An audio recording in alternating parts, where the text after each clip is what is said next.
రామాయణ అరణ్యకాండ 74 సర్గ.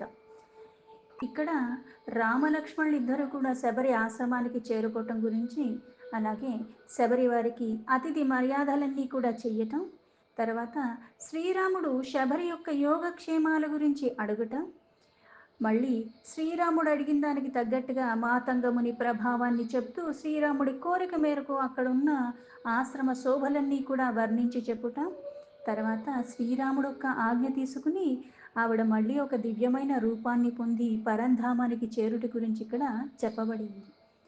తౌకబంధేన తం మార్గం పంపాయా దర్శితం వనే ప్రతస్తాతుర్ దిశం గృహ్య ప్రతీచిం నృపనాత్మజం.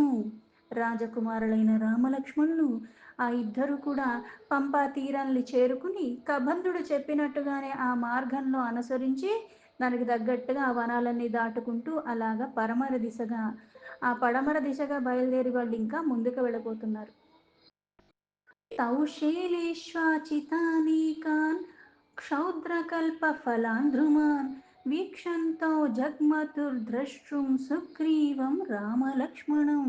ఆ మార్గంలో ఎన్నో కొండలు, చాలా పెద్దవి చిన్నవి ఇన్ని బోల్డ్ ఉన్నాయి. అవన్నీ చూసుకుంటూ పైగా అక్కడ ఆ చెట్లకి ఎంత మంచి పళ్ళు ఉన్నాయి అంటే చాలా మధురంగా ఉన్నాయి, అంటే చాలా తీపిగా ఉన్నాయి, పైగా రసభరితమైనవి. అందుకుని అటువంటి మధుర ఫలాలతో నిండిపోయిన ఎన్నో వృక్షాల్ని కూడా వాళ్ళు చూసుకుంటూ ఆ ఇద్దరు అన్నతమ్ములు అవన్నీ చూస్తూ సుగ్రీవుని కలుసుకోవాలని ఇంకా ఇంకా ముందుకి కబంధుడు చెప్పిన ఆ మార్గంలో పయనిస్తున్నారు. కృత్వా చ శైలపృష్ఠే తు తం వాసం రఘునందనౌ పంపాయాః పశ్చిమం తీరం రాఘవాపుపస్తతస్తుః. వారు ఆ పర్వత శిఖరాలపైన ఆ రాత్రి గడిపేసిన తర్వాత ఆ పంపా సరస్సు యొక్క మళ్ళీ పశ్చిమ తీరానికి వాళ్ళు మళ్ళీ తర్వాత చేరుకున్నారు. తౌ పుష్కరిణ్యాః పంపాయాః తీరమాసాద్య పశ్చిమం అపశ్యతాం తతస్తత్ర శబర్యా రమ్యమాశ్రమం.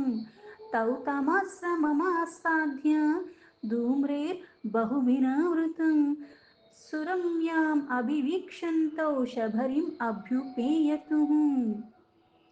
అక్కడికి వెళ్ళిన తర్వాత ఆ తీరంలో శబరి ఆశ్రమాన్ని చూశారు. అక్కడ చాలా రమణీయంగా, అంటే చాలా అందంగా ఉంది ఆ ప్రదేశము. వారు చుట్టూ ఉన్న వృక్షాన్ని కానీ ఆ సంపదల్ని కానీ కలకల్లాడుతున్న ఆశ్రమాన్ని చేరుకుని అందులో శబరిని కలుసుకున్నారు. తౌ చ దృష్ట్వా తదా సిద్ధా సముత్థాయ కృతాంజలిః రామస్య పాదౌ జగ్రాహ లక్ష్మణస్య చ ధీమతః పాద్యామాచమనీయం చ సర్వం ప్రాదాద్యతా విధి తమువాచ తతో రామః శ్రమణిం సంశ్రితవ్రతాం. యోగ సిద్ధిని పొందిన ఆ శబరి రామలక్ష్మణులు ఇద్దరిని చూసి లేచి వాళ్ళకి నమస్కరించి, వాళ్ళకి పాదాలకి నమస్కరించి, తర్వాత ఆమె వారికి ఆర్ఘ్యపాద్యాదులు అన్నీ ఇచ్చి యథావిధిగా అతిథి మర్యాదలన్నీ చేసింది. చిత్తే నిర్జితా విజ్ఞాః కచ్చిత్తే వర్ధతే తపః కచ్చిత్తే నియతః క్రోధ ఆహారశ్చ తపోధనే. తర్వాత నియమ నిష్టలతో ఆ తపశ్చర్యను కొనసాగించుకున్న ఆ సన్యాసిని అయిన ఆ శబరి శ్రీరాముడితో అప్పుడు మళ్ళీ ఇలా మాట్లాడింది. కచ్చిత్తే నియమాః ప్రాప్తాః కచ్చిత్తే మనసః సుఖం కచ్చిత్తే గురు శుశ్రూష సఫలా చారుభాషిణి. ఆ రాముడితో ఇలా చెప్పింది. ఓ తపస్సంపునారా అని రాముడు మళ్ళీ ఆవిడ ఎందుకు అంటే, ఇక్కడ తపస్సులు చేసి ఇవన్నీ ఎందుకు చేస్తారు, అన్నీ వదిలేసుకుని ఆ జీవితాన్ని ఎందుకు గడుపుతారు అంటే, పరమాత్మ చింతనతో పరమాత్మ తప్పితే ఇంకా ఏది అక్కర్లేదు, ఎక్కడి నుంచి వచ్చానో అక్కడికే వెళ్ళిపోవాలి, ఆ పరమ జ్ఞానానికి మూలమైన ఆ పరమాత్మను తెలుసుకునే ప్రయత్నంలో ఉంటారు. ఆ జీవితం సర్వస్వాన్ని పరమాత్మకి సమర్పించుకున్న వాళ్ళు.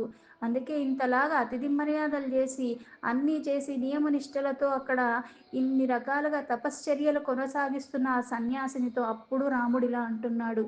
ఓ తపస్సంపన్నురాలా, నీ తపోవనము అంటే ఏదైతే తపస్సు ఇప్పుడు దాకా చేసి ఉన్నావో ఆ విధులు అన్నిటికీ కూడా ఎలాంటి ఆటంకాలు లేకుండా వర్ధిల్లుతున్నాయి కదా.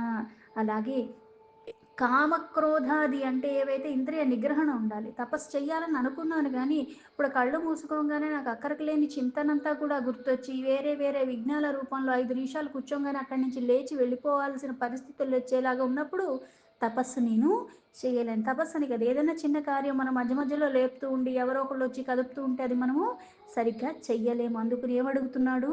ఇంత తపస్సు సంపన్నురాలివి, నీ తపస్సుకి ఆటంకాలు లేకుండా అంతా బానే జరుగుతుంది కదా!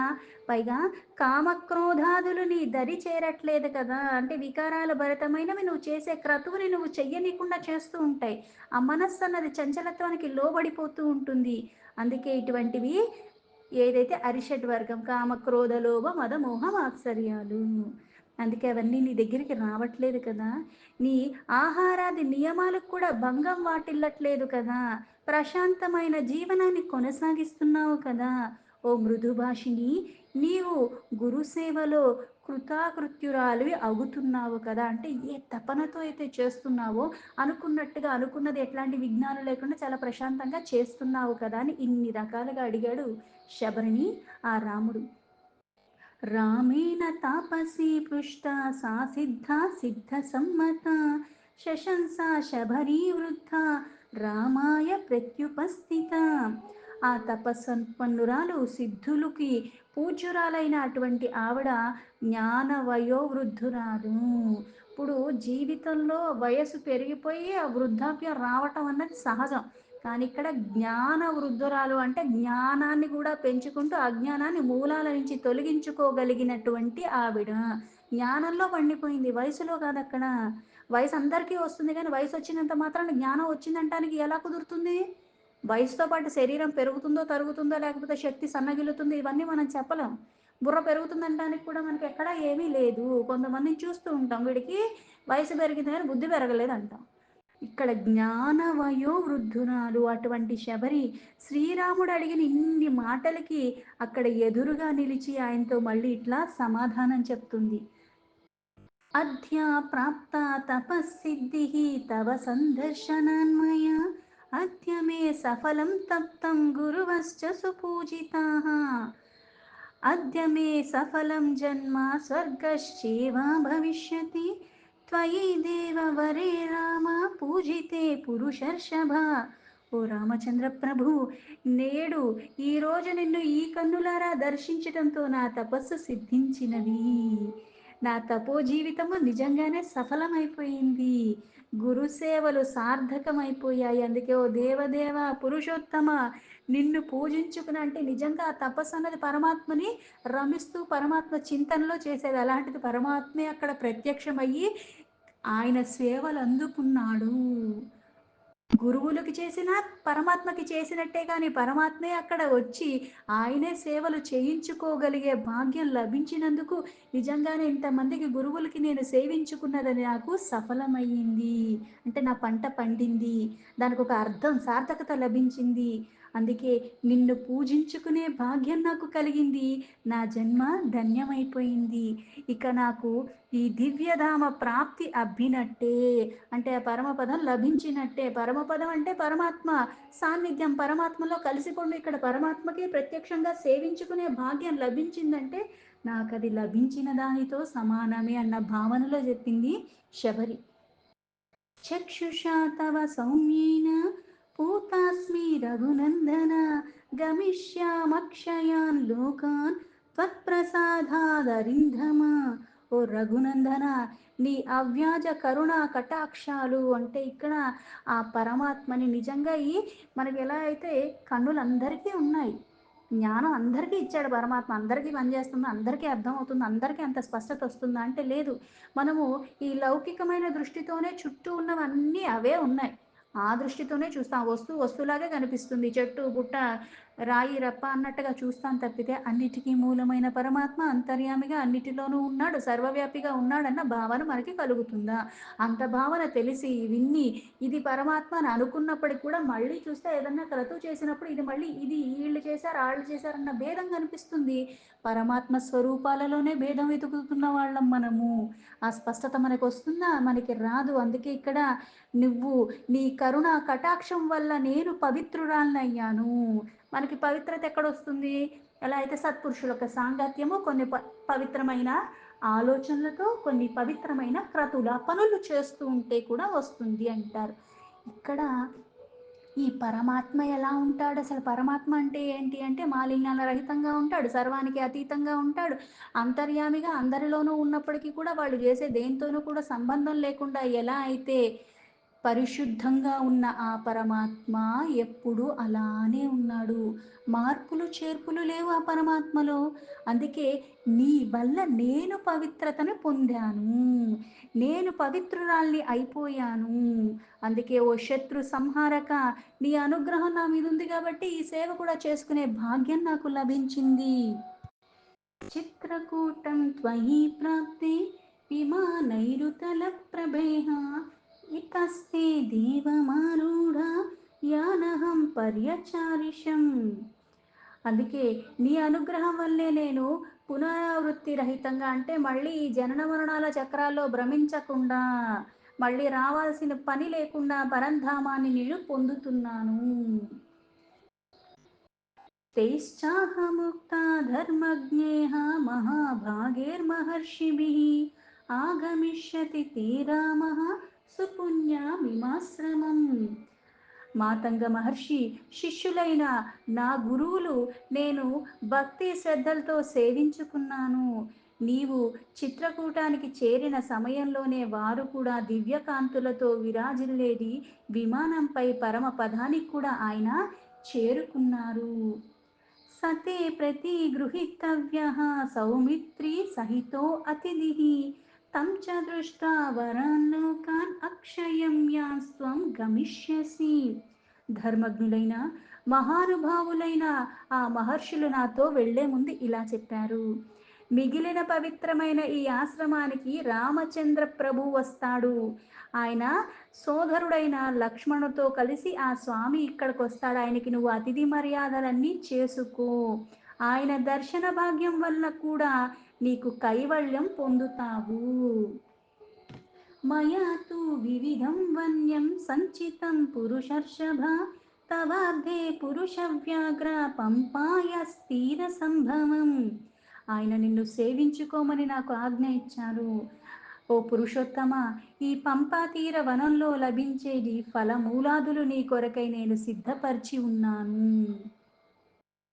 ఏవముక్తః సా ధర్మాత్మా శబర్యా శబరీమిధం రాఘవః ప్రాహ విజ్ఞానే తాం నిత్యం అబహిషిత్కృతాం. అందుకే ఆ శబరి ఎప్పుడైతే ఇలా ధర్మాత్ముడైన శ్రీరాముడుతో ఇలా పలికిందో ఆ పలుకులు విని భక్తి జ్ఞాన వైరాగ్యంలో ఉన్న ఆమెతో మళ్ళీ రాముడు ఇలా అంటున్నాడు. అంటే ఇక్కడ మళ్ళీ భక్తి జ్ఞాన వైరాగ్యం అంటే మూడు విడివిడిగా అనిపిస్తాయి. ఇప్పుడు భక్తి కుదురుకోవాలంటే వైరాగ్యం అనేది ఎంతో కొంత ఉంటే కానీ, ఎందుకంటే ఆ భక్తి అనన్యంగా ఉండదు. ఎలా అయితే కోరికతో చేస్తూ ఉంటాం, సకామంగా చేస్తూ ఉంటాం, అది నిష్కామకు వెళ్ళదు. ఈ కోరిక అన్నది రాగం అన్నది పోతే కానీ నిష్కామ స్థితికి వెళ్ళలేవు. లేకపోతే నాకు ఇది కావాలి అది కావాలన్నట్టు ఏదో కిరాణా కొట్టుకు వెళ్ళినట్టుగా సరుకులు అయిపోయినాయి వెళ్తున్నాను వస్తున్నాను అన్నట్టుగా ఇది అడుగుతున్నాను ఇస్తున్నాడు, ఇంకోటి అడుగుతున్నాను ఇస్తున్నాడు అన్నట్టుగానే ఉంటాను నేను. ఈ లౌకికమైన మోహాల కారణంగా అవి ఎప్పుడైతే నాకు వెళ్ళిపోతాయో నిష్కామ స్థితికి వెళ్ళిపోతాయి. పరమాత్మ కానిది లేనిది ఏదీ లేదు. నేను అడిగితే ఇచ్చి నేను అడగకుండా ఉంటే ఇవ్వటం మానేస్తున్నాడా? నాకేదైతే ప్రారంధం ఉన్నదో అది నాకు ఇస్తాడు. నన్ను చూసుకోవాల్సిన వాడు ఆయన ఉన్నాడు. నాకెందుకు అన్నట్టుగా వదిలేస్తారు. కానీ కర్తవ్యాలను వదలకు. పనులు చేసుకుంటూనే ఉంటాం. ఇక్కడ ఆ భక్తి పరాకాష్ఠ స్థితిలో ఉంది. పైగా ఇది అజ్ఞాన భక్తి కాదు. జ్ఞానపరమైన భక్తి. అందుకే భక్తి, జ్ఞాన, వైరాగ్యం కూడా అంత పూర్ణంగా ఉన్న వైరాగ్యం అందరికి వచ్చిందనుకుంటాం. ఎప్పుడు నేను ఒకళ్ళని బాగా ఇష్టపడుతున్నా. వాళ్ళు నన్ను ఇష్టపడట్ల. లేకపోతే నేను ఇంత చేసినా సరే నాకసలు ఒక్కటి కూడా తిరిగి బావుందని చెప్పడం, ఇంకోటేమి చెయ్యట్లేదు కాబట్టి ఆ క్షణంలో ఛీ! ఇవన్నీ ఎందుకు అని అనిపిస్తది. అది ఆ క్షణమే అనిపిచ్చింది. నాకు వైరాగ్యం వచ్చిందనుకుంటే నేను మళ్ళీ అజ్ఞానినే, మూర్ఖత్వంతో అనుకుంటాను. నాకు వైరాగ్యం వచ్చింది. మళ్ళీ ఎప్పుడైనా వీళ్ళందరూ నాకు అనుకూలంగా ఉండి ఆహా! ఓహో! అని నన్ను అంటున్నారంటే మళ్ళీ పరమాత్మ కాదు కదా! నాకు ఏది చింతన రాదింక. అబ్బో! అని ఉబ్బి తబ్బిబ్బయిపోతాను. ఎందుకు? ఎందుకంటే ఇంకా నాకు రాగం ఉంది కాబట్టి. ఆ వైరాగ్యం నాకు ఆ క్షణానికి వచ్చిందని మోహపడ్డానంతే. ఎలా అయితే కొన్ని కొన్ని చదవగానే, కొన్ని కొన్ని వినగానే నాకన్నీ తెలిసిపోయినాయి అనుకోవటం కూడా మనం అనుకుంటూ ఉంటాం. తాత్పర్యాలు తెలిసినంత మాత్రాన నాకు సర్వం తెలిసిపోయింది, పరమాత్మ తెలిసిపోయాడు అనుకుంటే ఎలా కుదురుతుంది? ఈ జన్మ కాదు కదా! ఎన్ని జన్మలెత్తినా నాకు తెలీదన్నది వాస్తవం. తెలుసుకునే ప్రయత్నం చేస్తున్నాను అంతే. పైగా తెలుసుకున్నది మళ్ళీ మర్చిపోకుండా ఉండేలాగా నేను గట్టిగా పట్టుకునే ప్రయత్నం చేస్తాను. అంతవరకే నేను చేసేది. అందుకే ఇక్కడ భక్తి, జ్ఞాన, వైరాగ్యంలో కూడా పండిపోయి అందుకే జ్ఞాన వృద్ధురాలు ఇంతకు ముందు చెప్పారు. అలా ఉన్న ఆవిడతో రాముడిలా మాట్లాడుతున్నాడు. ధనోః సకాశాత్తత్వేన ప్రభావం తే మహాత్మనః श्रुतं ప్రత్యక్షమిచ్చామి సంద్రష్టుం యది మన్యసే. ఓ శబరి, నీ ప్రభావంలో నీ గురువులు మహత్వం గురించి ఆ కబంధుడి వల్ల నేను విని ఉన్నాను. నీకు నాపై గల ప్రేమకి, అనురాగానికి, ఆసక్తిని బట్టి వాటిని నేను చూడాలని కూడా అనిపిస్తుంది అన్నాడు.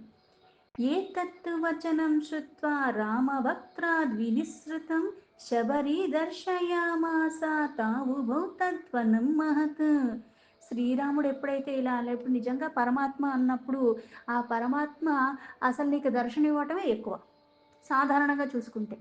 అది చూసే ఎలా అయితే ఇప్పుడు మనం అనుకోంది ఊహించరానిదే జరిగింది అంటే ఎలా అయితే ఉబ్బి తబ్బిబ్బైపోతూ ఉంటాం, ఆనందం పారవశ్యం తొక్కుతూ ఉంటుంది.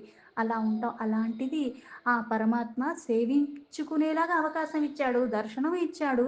ఇన్ని చేశాక మళ్ళీ నీ గురువు గురించి, వీటి గురించి అంటే నువ్వు చెప్తే వినాలని అడుగుతున్నాడంటే ఇంక మైమర్చిపోయి ఆ పాదాలు ఎలా పట్టుకుంటాం మనం? ఆ శబరి కూడా రాముడు పలుకులకి ఆ మహావనాన్ని చూపిస్తూ ఆయన అడిగింది అడిగినట్టుగా ఎందుకంటే ఇలాంటి అవకాశం రాదు. ఆయనకి తెలీదా?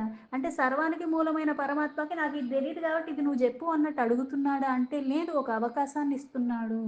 ఇక్కడ మళ్ళీ లీల అని ఎందుకు చెప్తారు అంటే పరమాత్మకి తెలుసుకోవాల్సిన అవసరం లేదు. ఎందుకంటే ఎప్పుడు పరిపూర్ణంగానే ఉన్నాడు. ఒకటి తగ్గేది లేదు, ఒకటి పెరిగేది లేదు. ఎప్పుడూ పూర్ణత్వంతో ఉన్నవాడు, సర్వవ్యాపిగా ఉన్నవాడు. ఇక్కడ భక్తిలో ఎలా పండిపోయిన వాళ్ళకి ఎటువంటి అవకాశాలు ఇస్తున్నాడు, వాళ్ళ భాగ్యం ఏమిటి అని తెలుసుకోవటానికి, అలాగే ఆ భక్తులకి ఎంతలాగా వాత్సల్యంతో ఉంటాడు పరమాత్మ అంటే, వాళ్ళు చెప్పేది ఏమీ తెలియని చిన్న పిల్లాడు అమ్మ చెప్పిన దానికల్లా ఊకుట్టినట్టుగా వింటాడు పరమాత్మ. భక్త వాత్సల్యుడు, భక్తికి లొంగిపోతాడు. ఆ భక్తి పారవశ్యంలో పైగా ఇక్కడ లీలలుగా చెప్పేది ఆ ప్రదేశం గురించి ఉన్న ఆ మక్కువ గురించి కాదు. ఆ ప్రదేశానికి ఉన్న మహత్య అందరికీ తెలియాలి. ఆ మహత్యం ఎందుకొచ్చింది? కొన్ని కొన్ని అక్కడ ఋషులు అలా చెయ్యగలిగారంటే వాళ్ళల్లో కూడా ఎక్కడో ఒక్కడ అనుగ్రహం, కృప అన్నది చాలా ఎక్కువగా ఉంటేనే ఆ శక్తి వాళ్ళలో ఉన్నది. మళ్ళీ మనకి భగవద్గీత తెచ్చుకోవాలి. ఏమని? శక్తివంతుల్లో ఆ శక్తికి మూలం నేను, అలాగే ప్రజ్ఞావంతుల్లో ప్రజ్ఞకి కారణం నేను, బలవంతుల్లో బలానికి కారణం నేను. ప్రకాశానికే మూలం నేను, అన్నిటా ప్రకాశిస్తున్నది నేనే అని కూడా మళ్ళీ చెప్తున్నాడు. అంటే ఎక్కడ కొన్ని కొన్ని అన్నీ పరమాత్మ సృష్టిలో భాగమైనప్పటికి కూడా కొన్ని కొన్ని విశేషమైనవి. ఆ విశేషమైనవి విశేషంగా ఎందుకు ఉన్నాయన్నది కూడా మనం గ్రహించగలిగే ప్రయత్నం చెయ్యాలి అన్న భావనతోనే ఆ ఋషుల గురించి అవన్నీ విని ఉన్నప్పటికీ కూడా నీ ముఖతః తెలుసుకోవాలన్నది రాముడు శబరిని అడిగాడు. దీంతో రామాయణం అరణ్యకాండ 74 సర్గాలో 20 శ్లోక సంపూర్ణం.